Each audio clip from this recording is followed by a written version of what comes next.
Bună ziua! Numele meu este Elvira Fășie și sunt asistent medical în cadrul clinicii Didenta Implantology Art. Iar astăzi, împreună cu doamna dr. Iulia Pascal, vom dezbate împreună subiectul fațetelor dentare. Bună ziua! Numele meu este Iulia Pascal și sunt medic protetician în cadrul clinicii Didenta Implantology Art. În primul rând, ce sunt fațetele dentare? Acestea reprezintă lucrări protetice sub forma unor foițe foarte subțiri de porțelan care se aplică pe partea vizibilă a dinților. Care sunt indicațiile fațetelor? Fațetele sunt indicate în cazul modificărilor de formă, poziție, culoare sau structura dinților. De exemplu, cele mai frecvente aplicații sunt în cazul dinților cu spație, precum și în cazul unor dinți mai mici față de dimensiunea celorlalți dinți sau cu forme atipice, sau în cazul în care dinții prezintă modificări ușoare de poziție. Care sunt contraindicațiile fațetelor? Nu în cazul tuturor pacienților pot fi însă aplicate fațetele dentare. Există contraindicații în cazul dinților cu carii mari, plombe voluminoase, foarte abrazați sau în cazul în care rapoartele ocluzale nu sunt favorabile. Care sunt avantajele? Printre avantajele acestei proceduri putem enumera: fațetarea este o metodă simplă, cu rezultate pe termen lung. Fațetele dentare reprezintă singurul tratament cu care puteți să vă schimbați aspectul dentar și facial într-un timp foarte scurt. Printre avantajele acestei tehnici mai putem enumera faptul că este o metodă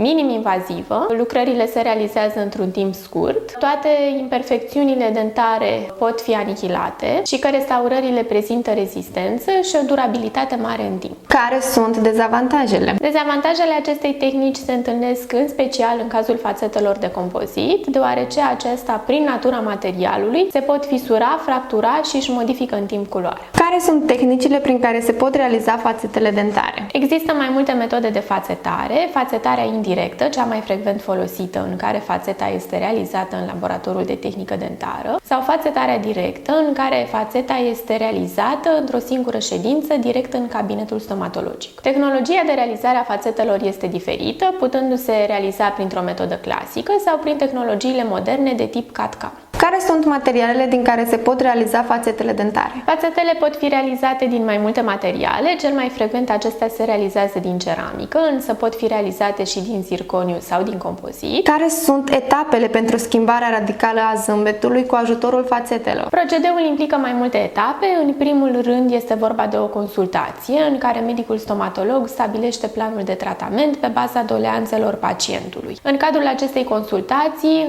se fac poze intraorale și extraorale, precum și filmulețe ale mimicii pacientului. Planificarea cazului implică testarea zâmbetului, fie prin metoda digitală, cu ajutorul Digital Smile Design, fie printr-o metodă clasică, în care tehnicianul prefigurează în ceară viitoarele restaurări, metoda numindu-se wax-up. Pacientului se aplică niște fațete provizorii, acestea numindu-se mock-up, prin care acesta poate să-și vizualizeze viitorul zâmbet și se pot produce modificări la nivelul viitoarelor fațete. Se stabilește astfel dacă se impune prepararea sau nu a dinților în vederea aplicării fațetelor. În situațiile în care nu se prepară dinții, fațetele se numesc no prep. În situația în care este necesară o preparare a dinților, șlefuirea acestora este minimă, de aproximativ 0,5 mm. Dinții preparați trebuie transferați printr-o metodă care poate să fie bazată pe amprentă clasică sau printr-o metodă digitală, printr-o amprentă optică. Ulterior, tehnicianul realizează fațetele prin diverse metode, iar acestea sunt aplicate ulterior pe dinții pacientului prin cimentare. După aplicarea acestor restaurări, pacientul nu prezintă contraindicații, el poate să mănânce și să bea orice. Care este durata de viață a fațetelor? Fațetele din ceramică și fațetele din zirconiu,